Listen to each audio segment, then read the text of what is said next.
Welcome to another episode of the Growth Focus podcast, where we bring together tech leaders from all across the globe to share their time, their insights, and their expertise with us so they help us grow our businesses today. My name is Gary Lafferty, your host and CEO and founder of the Growth Focus Partnerships, where we help experts within the tech industry become authorities so that their conversations become clients and their insights become pipelines.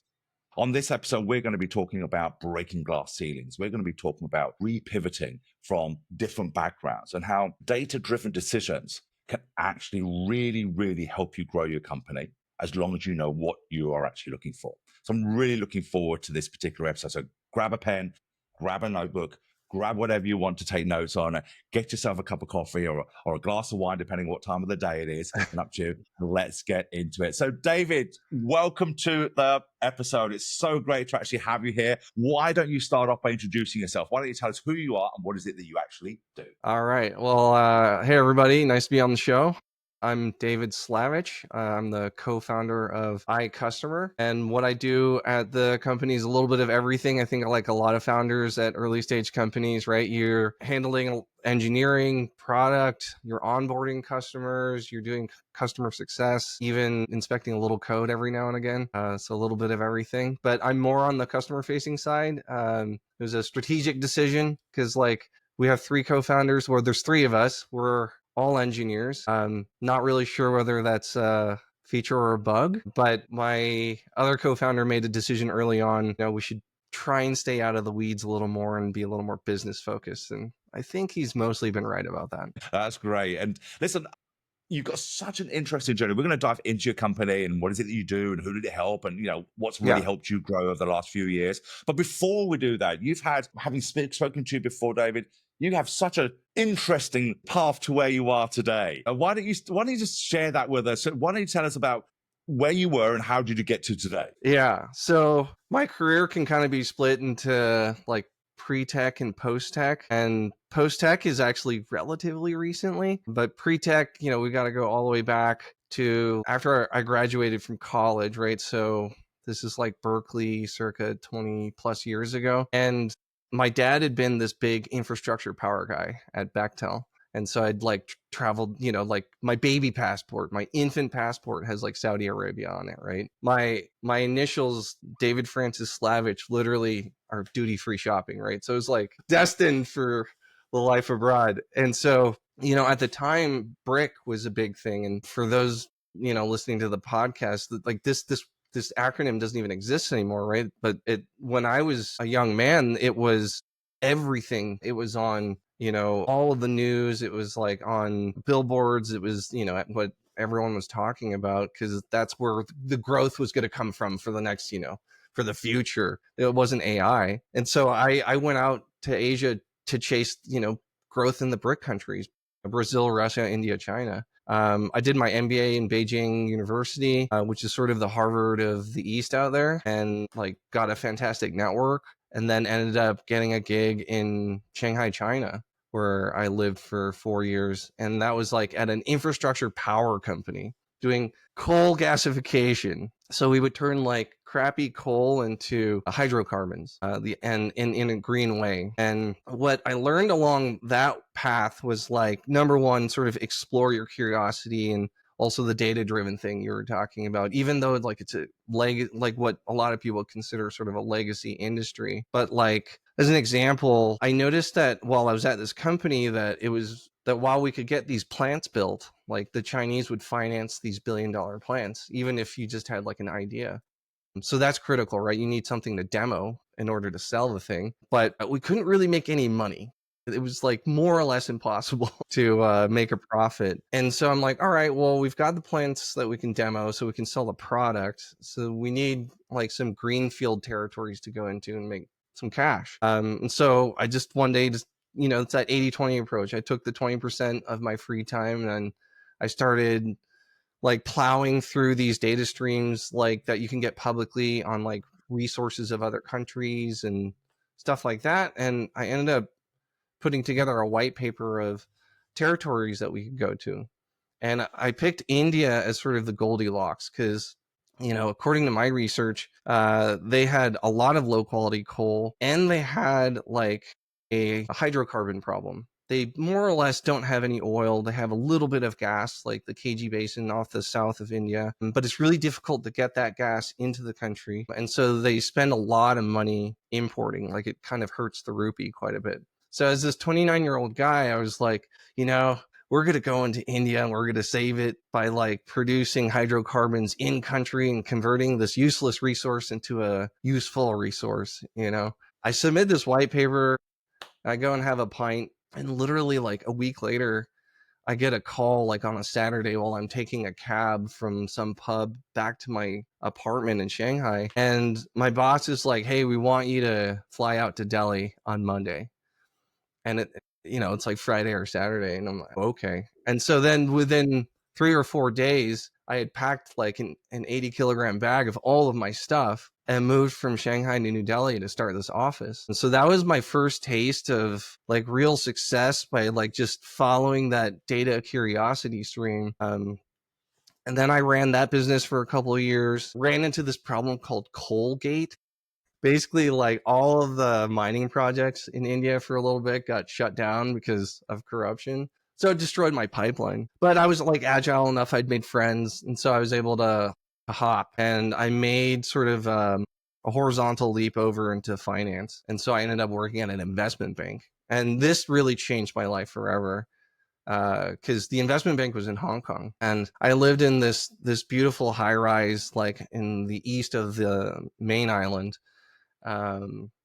east of Causeway Bay, called Dayando, and it was beautiful. And I was like going into these glass towers in Central every day, and shaking hands with billionaires and princes and stuff like that. Lord McAlpine took me out to lunch, like a $2,000 lunch. It was awesome. But what really got my attention was this burgeoning startup scene. And so I started going to these conferences and meeting these entrepreneurs and like really getting introduced to this world of like crazy ideas, solving for problems that don't exist yet. This idea that you can change the world with an idea and a little bit of software. Like it was like the elixir. I don't know what to say. It was addictive, the idea. And so I onboarded our first, startup clients to raise money for them. And it was kind of in that process where I'm like, I really want to be on the other side of the fence. And so, after a little bit, I ended up starting my own firm to do fundraising. Then like Xi Jinping comes in. I don't know if this is getting too political, but like the whole BRIC environment, the China thing, started becoming unattainable. It became very difficult to make deals. And so I kind of made the decision to cut the umbilical cord. And after like 12 years abroad, Beijing, Shanghai, Inner Mongolia, like India, I did 1,000,000 miles on United. I went back home and lived in my parents' basement, like a lot of folks. And then I went to a boot camp. Like I decided to sort of explore this vein that I'd always wanted to do, becoming a software engineer. And that was rough. That was like 3 months. It was in person. I did 1,500 hours of coursework and coding. So I would get there at 5 or 6 in the morning and then stay until roughly midnight, 7 days a week. It was a grind, but it was incredible. I sort of see numbers and patterns anyways, and then it was a way to kind of get it out. But after that, like I was kind of out of money. Yeah. So then I ended up having to like forego, becoming a developer. But lucky enough, I got, through some contacts, I got this gig at Engagio, which was an up and coming startup, founded by John Miller, ex-Marketo co-founder. But I was an SDR, right? So it's like bottom of the rung, complete restart of my career, like embarrassing base salary, like baristas make more, not, belittling baristas, but like I was in Hong Kong making a boatload of money. And it was very humbling. I think it was like one of the better experiences I've had, because like you're nobody and you got to work your way up from the bottom when you were sort of at the top. And kind of how I did that was like, number one, grind, right? Like I'd been an investment banker, specifically in mergers and acquisitions, right? So I knew how to grind, I knew how to be tough. But then number two, like I was really good at data wrangling. So, the first thing they did is they trained us on how to use these tools, how to use Salesforce, like who our ICP and our personas were, and all of this vocabulary was super exotic to me at the time. And then they're like, all right, and then use this messaging for that person, use this messaging for that person, and then just blast it out. And like, that didn't make any sense to me. And at this point, we're talking about like 2017, and like email blasters have already been around for 30 years. So people are very much used to getting emails that they ignore. And so what I did is I endeavored to understand, okay, who's my actual buyer? And then what the hell do they care about? And so what I did is I grabbed all of this data, and it was so cool as an SDR that they gave us access to all of this stuff. But like, I grabbed all of this data from like Marketo and Salesforce, and then slammed it together into spreadsheets. And I was really good at wrangling spreadsheets. And at this point, I could also do some programming.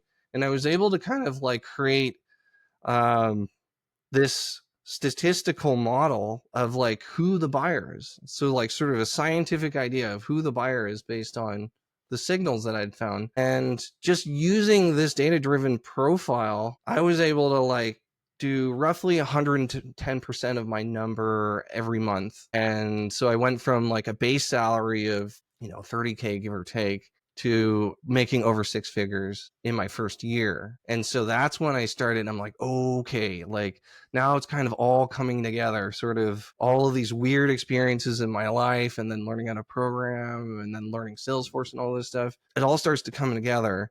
And so I just keep going down this vein, and I end up being a sales engineer for that company. And then I jump ship, and at this point, I'm a little more advanced, and I can program a lot better than I could before. And just for the folks out there, this is pre-ChatGPT, right? So your hand, it's like handwriting a paper, right? Like it's very manual. And so I started making my own tools to solve for my problems. And I got the attention of the founder of Xylotech, the next company I went to. And so one day I was like, well, why don't I just pitch him on my idea? And, he crushed it. He was like, this is horrible. This is the dumbest idea ever. But he got this idea that, okay, David's a little bit different. And actually, so Abhi, who was the founder of Xylotech, is now my co-founder. So that's how I ended up meeting him. But so I made a couple of tools at that company. They were useful for me and my team. I go to the next company, and I ended up making sort of fully functional tools that I think they're still using today. I kind of copied what Chili Piper did, which like allows you to do the scheduling and then the routing of the lead to the account executive. So I was able to recreate that in JavaScript and then put that into our stack. And that's kind of where I was like, all right. I've made something that's like more or less commercial grade. We've gone from our speed to lead at the time was like, it could take up to 30 days. So Gary, if you like demo requested, it could take up to a month for us to get you scheduled in, right? That's So crazy. yeah, That's great. our speed to lead goes from, 30 days to literally 30 minutes. And I mean, you can imagine what that does to your pipeline, right? So, Absolutely. at this point, I'm like, dude, let's just go full blown. Let's just go on and try and make solutions for folks. So let's bring us up to speed then, David, on this. Yeah, every single part, I call that stacking. Every single part of your life, it's just be stacking and stacking and stacking and stacking, ready for your launch from here. So for people who don't know what you do now, can you briefly tell us what is it that you do, and who do you serve, and what is the problem you solve for people? Yeah. So iCustomer is what we call a composable decision intelligence platform. The gap that we saw in the market is basically like everyone's got a bunch of tools and everyone's got a bunch of data. And now more mature companies are even able to aggregate data, right? So there is this notion of at least a single source, maybe not of truth, but a single source. Like, so data warehouses and CDPs and all of that stuff, right? So they have all their data in one place.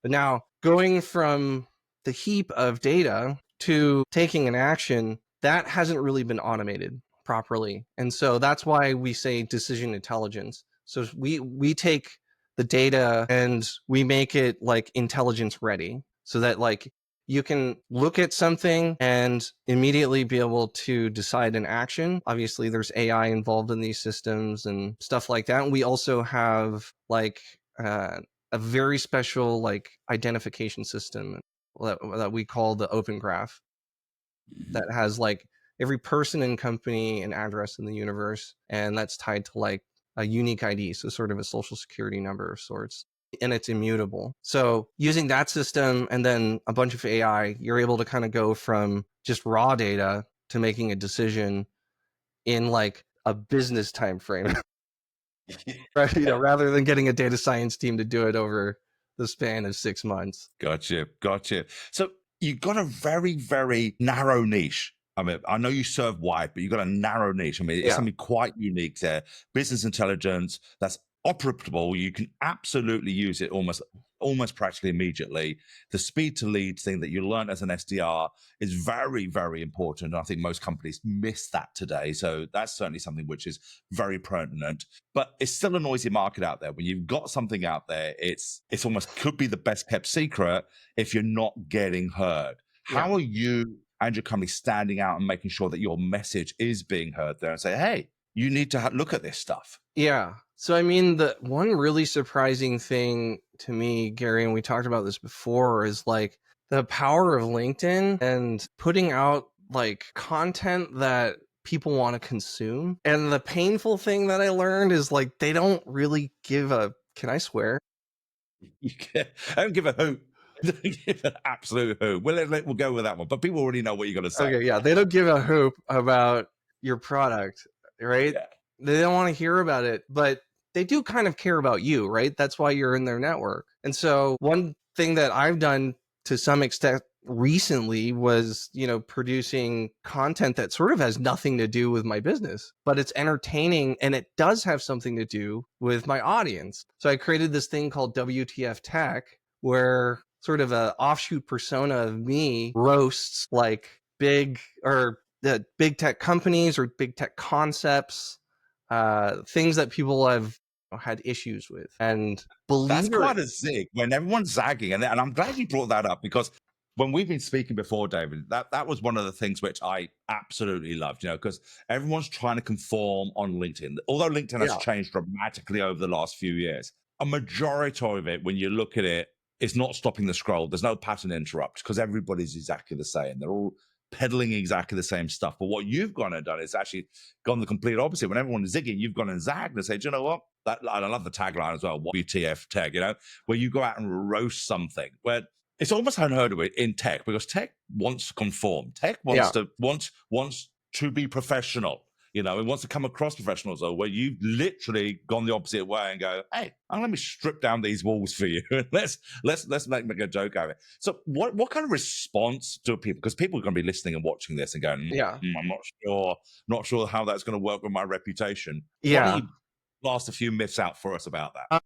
I was really scared to do my first episode. I kind of kept it a little more safe. I sort of did Engagio, but I wrapped it around ABM, so I didn't call out Engagio specifically. And when I say safe, ABN obviously being a category, it's hard for anyone to get really mad, or like an ethos, so it's a strategy. And then like Engagio doesn't really exist anymore because it merged with Demandbase. So I kind of kept it more safe, but I was still worried. But the funny thing is, even my old colleagues were like, I actually got a ping from an old colleague who was like, I love this so much. I want to be on your podcast after he saw that unhinged take on AVM. So there was no blowback whatsoever. Good vibes, pretty much. Yeah. See, and I really enjoyed what you just said about it's not about just talking about or commenting or posting about the industry, Yeah. but more about what your audience needs to hear or Yeah. what they're already watching, what they're already reading, what they're already engaging in. In the classic marketing terms, it's meet them where they're at. All Yeah. right. They're already there. They're already watching that. So what can you bring to the party that makes them go, that's a slightly different thing from Yeah. that? Very, very interesting concept. And I'm glad you mentioned that because I really wanted to talk about that today. Yeah. But let's go back to your company and that. You've reached your first, what I would always call your first big revenue milestone. You've broken that glass ceiling. A lot of companies in tech and people who are watching here or listening to this, if they've surpassed it, they'd already remember those days. When we get to that first 7-figure mark, double-figure mark, and think, okay, how do we break through this glass ceiling? But let's talk about those strategies or tactics that work best for you to get you to where you were. Yeah. So I gotta say we were a little lucky in the sense that my co-founder had a few other companies that hit it out of the park. So like Xylotech didn't hit it out of the park, but we had an acquisition where I got paid money, not more paper, which, Yeah.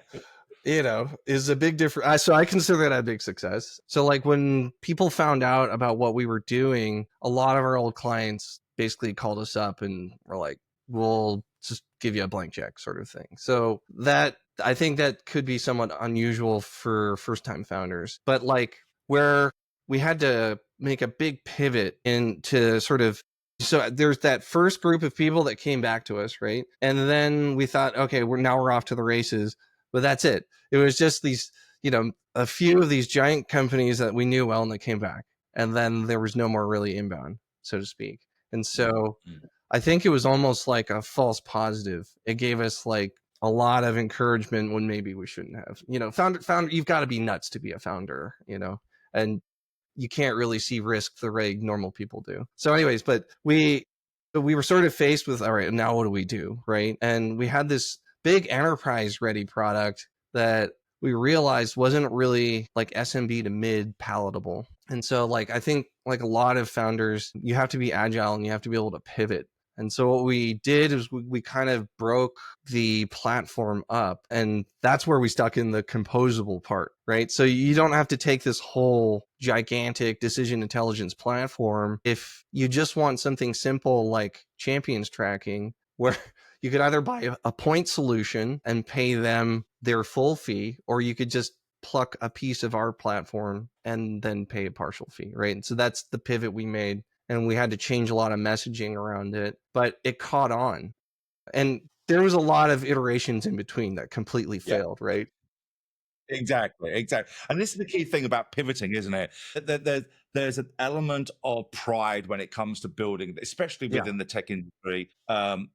Most people will fall into the field of dreams mentality. Those who've been listening to the show or know me will, I'm always talking about the dangers of the field of dreams. I'll build it and they will come. But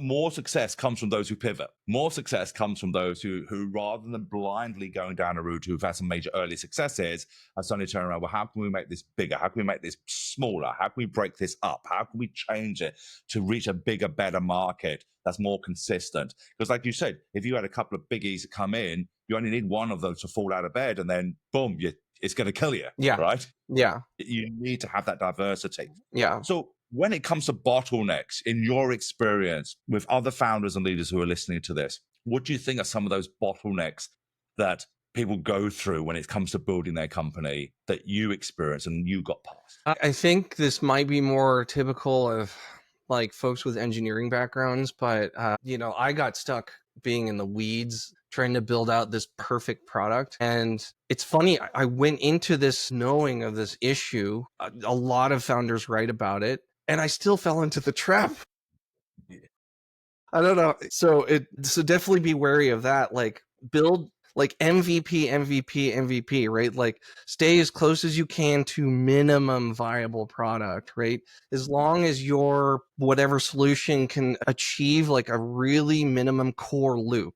Like it's like a gaming loop. I remember that one of the guys that co-founded or created Halo was talking about this core game loop, and it's like 30 seconds. And if you can create that core game loop, then you've got a game, right? And it's not a lot different than your platform. It's just, it's got to have a core loop.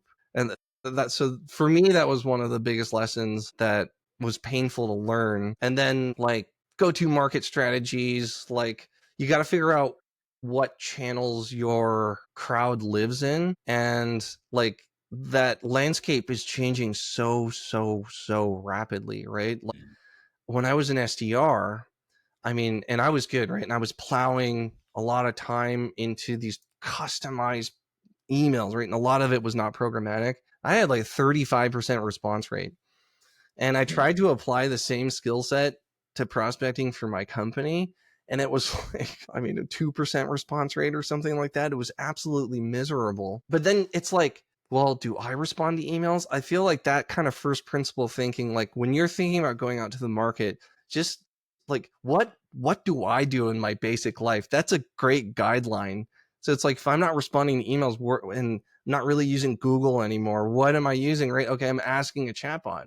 So then how do I get a chatbot to give a response about, let's say, your company? Right. So then Yeah, you that's start to right. figure out, yeah. Yeah, that's a really interesting concept. It's again, it's going back to, and I don't see this enough within our industry, is going back and trying to meet the prospect or the client where they're currently at. Yeah. It's almost like foregone rhetoric. It's like, yes, I've heard it before, but I don't do it. I've heard it before, but I don't know Yeah. how to do it. But the more you look at where they are, you don't need to go searching. It's like trying to fish in a pond where there's no fish, or go to where there is fish. You know where they're at, then Yeah. meet them where they're at, and Yeah. have the right message for them. Otherwise, the best message in the world to an empty lake is not going to get you, or to some angry fish that will never be your prospect, is a complete waste of time. Yeah. That's it, and that's the key thing.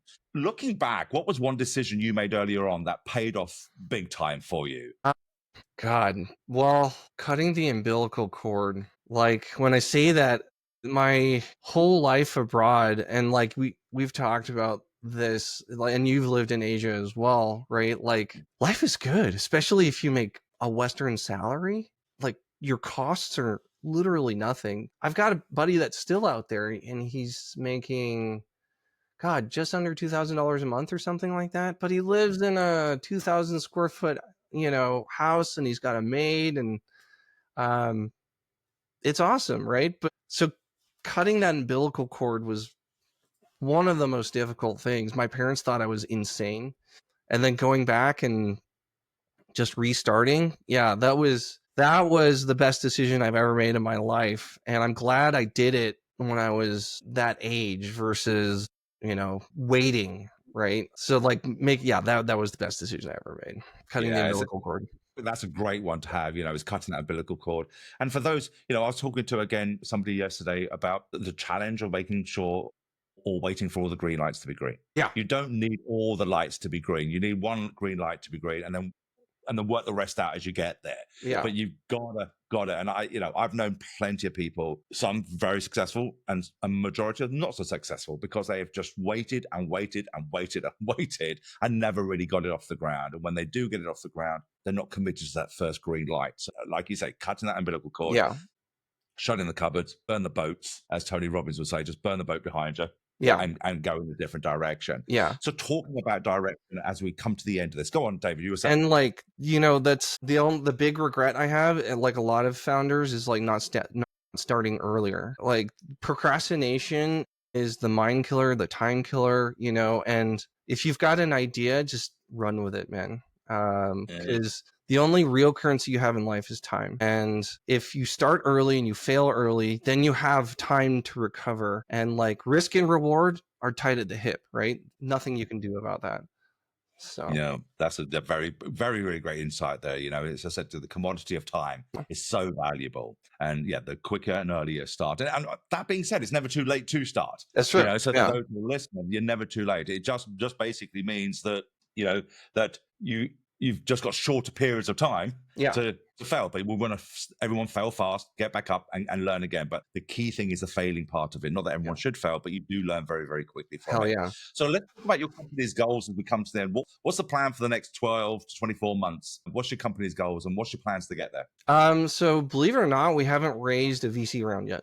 We were able to kind of raise the safe round from the folks that have helped us out in the past, and it was a generous round, and we were able to build out the product and all of that stuff and get off the ground. And this is where I love having like a co-founder that's gone through it before. It's like, once you get into the VC money, now you're on the clock. Now your ass is under the Bunsen burner, and like you've got to it's literally a time step scale where it's like you got to go from A to B in a certain amount of time, because you got to get the funders their money back, right? And so you got to climb up the ladder. And some people have experienced this in the sense like that aren't entrepreneurs. Like if they've worked for a VC backed startup, they'll understand the pressure.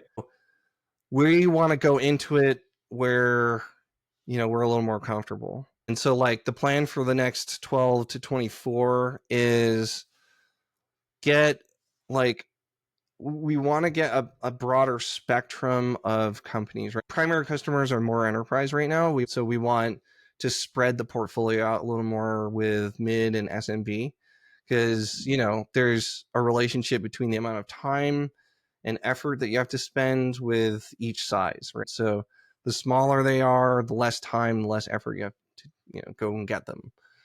Exactly.